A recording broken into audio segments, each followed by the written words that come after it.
have to take the profit. They take the cream from the coffee and left that. So, yeah, gather together and don't let it happen. And tell you about the we called in Greece, in Austerity.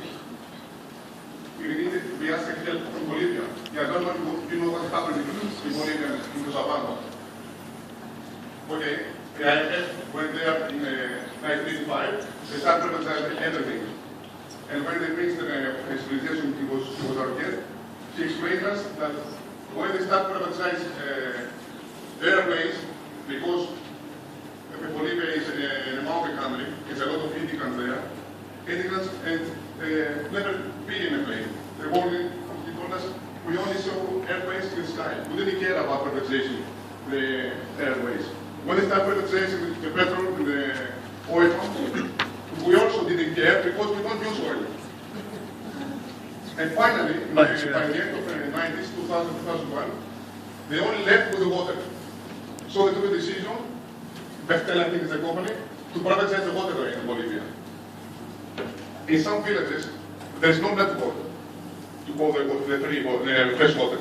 So the indigents there collect water from the leaves or from the roofs. Because the company couldn't make them pay the bill, with the cooperation with the government, they put a water tax in the water rain. Yes, it's like, but it happened. It happened. It's happened all around the world. They did it. And then in Cochabamba, it's a big city, they started a revolution. They started people coming together, talking, 400,000 people gathered in the main square. It was a really revolution. The army went there, and they had 2 or 3 dead people, killing from the army.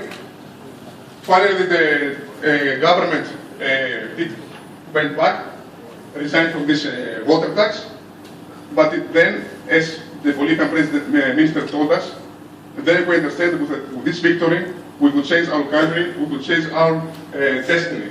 And 5 years after this happened, Evo Morales, the first immigrant, the first Indian, happened to be the president of the country because of the war of the water.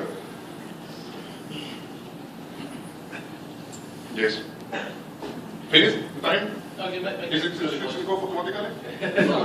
Keep count. Just a few minutes, sorry.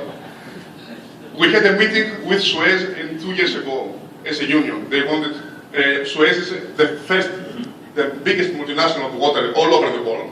Because they got the 5% of our company, I didn't tell you that my company is public company, but it's in the stock market. The state owns the 75%, the 25% is in the stock market. So because Suez owns the 5% in the stock market, I want to speak with the union. We make a conversation and hit them where they pay the money. You must make it big way. You have a lot of time until the next year, but you must be very good organized. And don't trust the government because you know it doesn't have to work. Sorry. I want to explain because through our struggle, we understand that it's not so important to convince the government not to do it, because they know what they're doing, they're not stupid. It's much more better, that's the small head. How is anthropicos?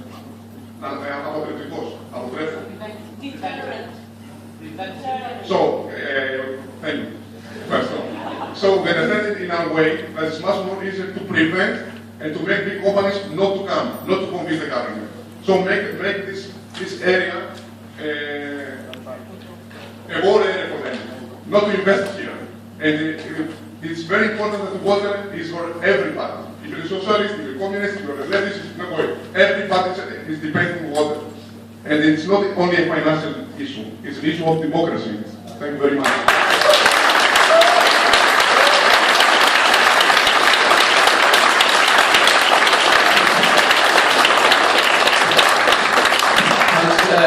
Very much to George there, and thanks to Michael as well, who stepped in with a last minute bit of translation as well. So our final platform speaker before we open it up to the floor is Joe Higgins. My age. So, standing up as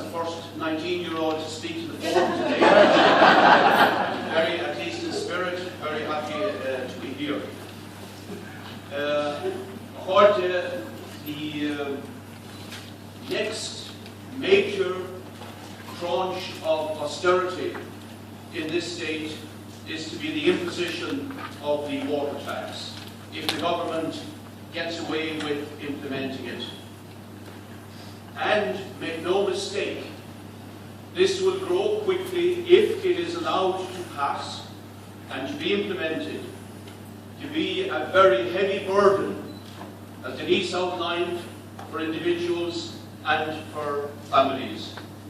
2 years ago, in the Economic and Social Research Institute submission to the Department of the Environment, they outline as follows, and I quote, 630 million a year will need to be raised by charging households for the cost of the water that they use, amounting to an average charge of €426 per household. John Tierney, the Managing Director of Uisce Irish Water, said that the current cost of water is €500 per house. So obviously they are already thinking of very substantial amounts of money to levy on ordinary householders and families. Of course, we will be on the alert for the cynical manoeuvring and political trickery that at a high level, and of course can then be reduced if they are allowed to bed this down after 2 or 3 years. Now the agenda is quite clear. George referred to it. There are a number of aspects to the agenda. A key one is, of course, the new neoliberal, or the decades old now, neoliberal drive for the privatization of public resources, placing them in the hands of profit-seeking multinationals and major corporations. And of course the establishment of Uisce, the implementation of meters and putting a billing system in place for every single household is the beginning of the commodification of water, turning it into a product that can be bought and sold in the marketplace, leading to privatization. Just as they did with domestic refuse collection, which we said would be the case many years before it happened. And just even as they hand over the social housing totally inadequately to private landlords today, instead of building social housing by the state. That is part of the agenda. Now the water tax will be the sharp edge, the new sharp edge of the austerity agenda, coming to the end of 2014 and into 2015. And let us reiterate, and particularly to shout this from the rooftops, that this is, of course, not about conservation. I hope somebody may take that up from the floor. We have demonstrated totally how it's not about conservation. But it is a new banker bondholder tax as part of the bailout of those institutions and the European financial market system from their disastrous profiteering adventures in the Irish property bubble. It does cost €1 billion a year approximately to bring water to our homes.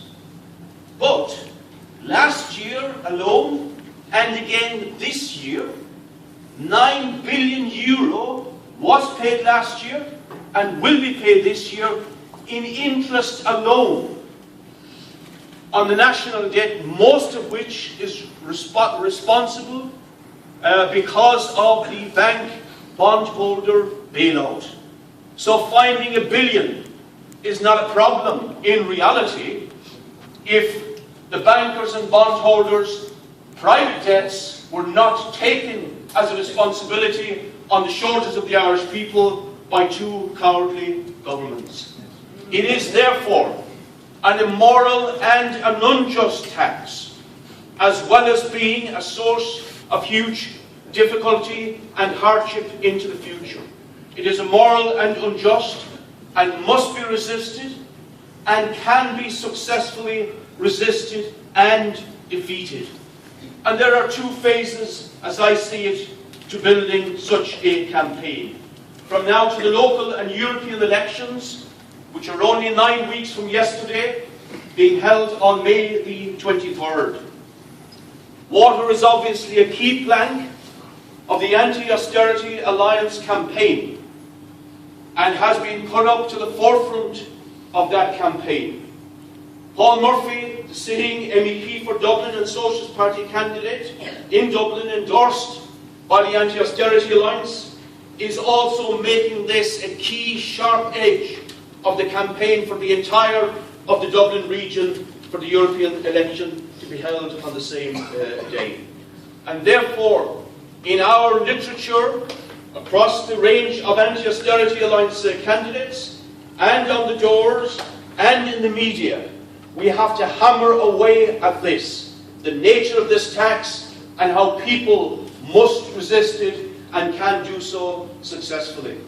And what we have to explain is how people can, in the course of this election campaign, deliver a huge backlash against the government parties, against Fine Gael, absolutely, but especially against the traitorous Labour Party, which promised that they would not implement water charges and did ask people to vote for Labour so that Fine Gael would not be in government on its own.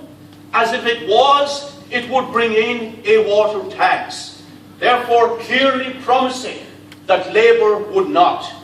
There has been a monstrous betrayal by Labour on this issue, as on many of others. And we have to say to working class people the length and breadth of this country, make Labour pay for its betrayal of working class people in relation to this.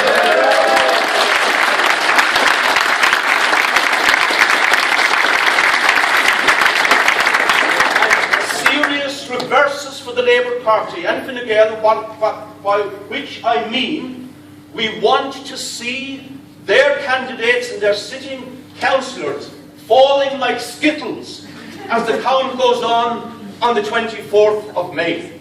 We want them swept out of office as a result of their imposition of austerity and intention to implement the water tax.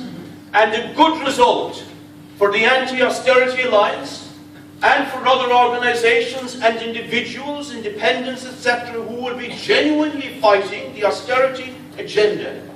That will give huge confidence to ordinary people throughout the country that the government is vulnerable, that it can be defeated, and that on this important issue of water, that they can be defeated and we can force them back in relation to that.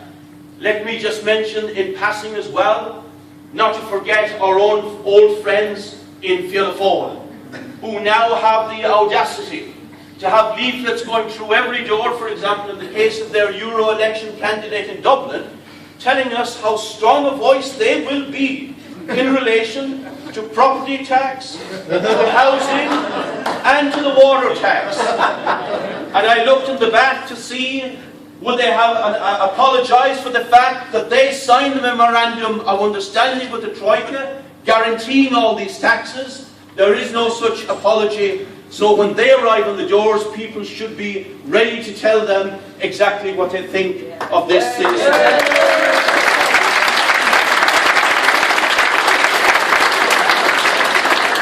Dear friends, a good result for the Anti-Austerity Alliance, electing candidates, others, as I have said, Paul Murphy retaining the European Parliament seat in Dublin.